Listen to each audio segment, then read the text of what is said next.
Hi. Today I was led to Luke 25 through 30 or 10:25 through 37, the parable about the Good Samaritan. And so I'm just going to explain a little bit about that. So Luke 10:25 opens with a lawyer coming to Jesus. And so the lawyer was doubtless both thoroughly educated and religious. He knew the law, he knew the scriptures. He came asking how to justify himself fully by the words, "What shall I do to inherit eternal life?" Okay, so he's trying to cover his bases here. He's going to Jesus. He likely already believes himself to be very good. He has good standing in the world, probably. He has, money. He has religious status. He has a profession. Like, he thinks he's a good guy, pretty moral, whatever. So he comes to Jesus to confirm his self-righteousness and ensure that he is, in fact, in the right. So Jesus replies by asking him about the law, a subject that should come quite easily for a lawyer. And the lawyer doesn't even fall into the trap that many would, of going line by line in the Levitical law, the Levitical liturgy, which is vast. He doesn't do that. He has a better answer, in fact. His answer is love God and love my neighbor, right? That's all I have to do. That's what I have to do. That's the summation of all of the law. And perhaps he even heard Jesus teaching this, because this was something that Jesus taught as well. So that's what I have to accomplish to be righteous in the eyes of God, right? So Jesus says, yep, that's right. Do that. Go ahead and do that. And of course, knowing the man wouldn't and wasn't willing and couldn't do that rightly. So the lawyer presses him a little further, because he must have had some conviction about, well, I'm trying to do that perhaps, but who's my neighbor? Who's my neighbor? Unfortunately, he doesn't really want to recognize all human beings on the face of the earth as his neighbor. He likely only wants to recognize and be responsible to love those whom he prefers. And that's all of us most of the time. And who can blame him, right? Certainly none of us could ever dream of being able to love everyone in the whole world at all times. I mean, the needs are just far too great. I mean, even Jesus didn't heal every single person where he lived. He healed many. But that can't be what he means, right? So we don't even know but a few people during our whole time on this earth. So how could we possibly be expected to adequately love everyone? Surely there's a guideline of some sort on who we must love and who is outside of our sphere, right? Has to be, right? So, what's Jesus going to say? How's Jesus going to answer this one? Let's consider what the man is actually asking, though. Is he actually asking, Jesus, I couldn't possibly heal all the people and help all the needs and give to all the charity. I couldn't do all.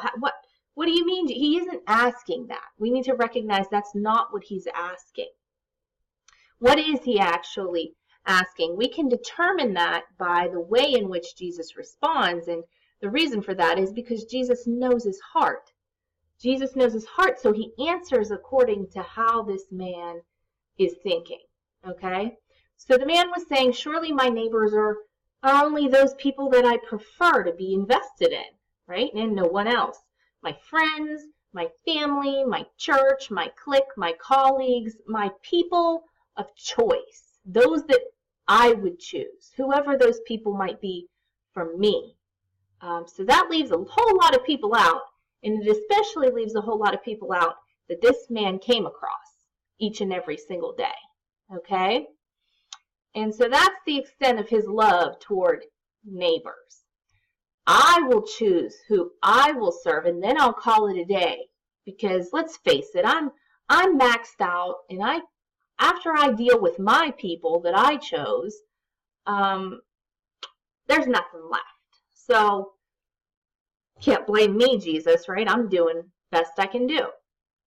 So Jesus doesn't begin reading off names on the nice neighbor and the not a neighbor list. Instead, Jesus tells a story where someone had been brutally abused. Okay? So the priest went by the abused man and he saw him. The priest just saw him. He didn't know the man. Maybe he did know the man and he just pretended that he didn't know him. But surely the religious teacher of all that's right and good and just, who teaches others, who would see such suffering and injustice done with his own two eyes right in front of his face, right in his path, wouldn't he stop conducting his oh so important religious duties in order to help? Right? Wrong. The priest crossed the street so he wouldn't have to be as close, so he could pretend he didn't see this catastrophe that was lying right in front of him. And that was clearly calling him to conviction, justice, and personal action. Next, the Levite comes by. The abused man, he sees him, just like the priest. And here's another kind of religious leader, a treasurer of sorts, keeping the money in the temple, right? So surely this man had integrity. He was known for his honesty and trustworthiness and justice. But no, justice called him to compassion and kindness, and he completely ignored those convictions. He did exactly as the priest had done. He crossed the street so he wouldn't have to be as close to the suffering, and he could pretend that he didn't see what his conscience and what his conviction and what his justice and personal action was calling him to do.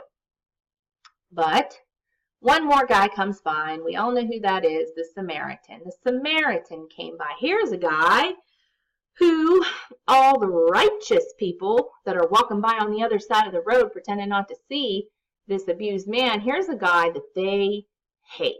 They hate him. Okay? They hate him based on his nationality. They hate him because he's a Samaritan. And the grudge goes all the way back to King Darius and Nehemiah when the Samaritans were causing problems for the Jews when they were trying to rebuild their wall for their temple and their wall and the gates of their city. So they've had this grudge for all these centuries, and so now they believe the Jews to be, or they believe the Samaritans to just be dogs. They use their name for a cuss word. They hate these guys. They're the worst kind of guys, and they just can't stand them. So here comes one of those guys. You know who I'm talking about, right? Lawyer, right? Religious man. You know what I mean. This Samaritan guy. So this is a guy that you guys all hate and shun. You go around where they live. You take the long way around so you don't have to go through their city because that's how much you hate them. And so that's the guy. That's the guy I'm about to tell you about, lawyer, you lawkeeper, you one who wants to know who your neighbor is. The Samaritan came by, the brutally beaten man, and of course, the Samaritan was not even from this area. He didn't live here. He was journeying, the text says. So while the priest and the Levite were in their own town, most likely, the Samaritan was not. He was coming from a far-off distance, so likely more tired, more hungry, and more in need himself than these locals likely were. But, so here he comes, and he sees the guy, and this guy that you love to hate, he's the one that had compassion on the abused, bleeding, barely breathing man who had been placed in his path. So he's showing you up, right? He's showing up the religious men. And you know what that guy that you love to hate did? Let me tell you what he didn't do first. He didn't cross the street and pretend not to see what was in his path like the religious men did. Okay, we're not talking about a guy that's suffering on the other side of the world. We're talking about a guy that's lying in front of you, needing help. Okay?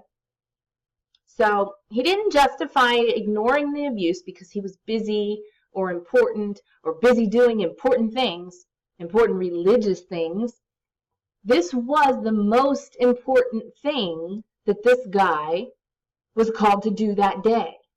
So it almost seems as though he's relying on the Holy Spirit to lead his life rather than schedules and bulletins and whatever else religious people use. So he didn't justify ignoring the abuse because he was tired or hungry or in need or journeying or traveling long in a far country who hated him anyway. He chose to love someone in a place where he himself was hated. He loved someone truly who he had been, had he been well, had this guy not been lying there bleeding, most likely would have hated him too, simply for his ethnicity. Because everyone there hated the Samaritans. So he didn't use his religious position or his family position or his life position or his job or his daily duties, any of that. He didn't use any of that to justify ignoring the abuse. Okay? This is what people do. This is what people of God do. Religious people, Christians even. This is what they do. They use these everyday things to say, oh, I couldn't possibly be held responsible. That possibly couldn't possibly be my neighbor. I've got all these other neighbors that I'm busy investing in. I bet you do. So do I. So does everyone. But when there's someone bleeding on the side of the road, you stop. Okay? So he didn't do those things. And so it teaches us, Jesus teaches us, doing justice is never, not ever, a matter of preference or picking through priorities prior. Like we don't have to go down the list and say, well, I saw that dude beat his wife in front of me, but that's not my business. I got all this other stuff to do and I'm busy. No. As a Christian, you do justice. You help that woman. You hold that man accountable. Okay, that's what you do when you see injustice. And it doesn't matter if it's a child, a woman, a man on the side of the road, a church that's abusive. There are so many situations in which we have to pass through each and every day. And are we doing justice? Are we not just merely seeing these things take place and saying it's not our job because we're so busy and we're so important and we've got so much ministry to do that we couldn't possibly be bothered with someone like that or something like that? No, justice isn't always and a must. No matter what day or time or who or else is happening in our life, whatever else is happening, we need to be able to rightly see the needs of the abused and victimized lying in front of us. And we need to love enough to act. Okay? A fool prays when he should act. He prays when he should act. And the converse is also true. But here, the Samaritan didn't tell the near dead man that he'd pray for him and go on. He didn't even stand over him and pray and then go on. No. How foolish would that be? To see someone so in need and pray over them and then leave. When we know that we're likely the only person that's able to help in the situation. But that's what those who have their own kingdoms, sitting on their own thrones of pride and preference and partiality and personal comfort, that's what they do. I'll pray for you. I don't know. Seems foolish to me. But you know, the Samaritan did do something. He was labeled good by the only one who was ever good who walked the earth. That should tell us something. So what did he do that was so right? He cared, number one. He cared about a stranger in need. Someone who could give him back nothing. He cared about that person. Now, regardless of their race or their, anything about them. He bound up the man's wounds. He used his own resources to help. He picked the man up and rode him on the animal that he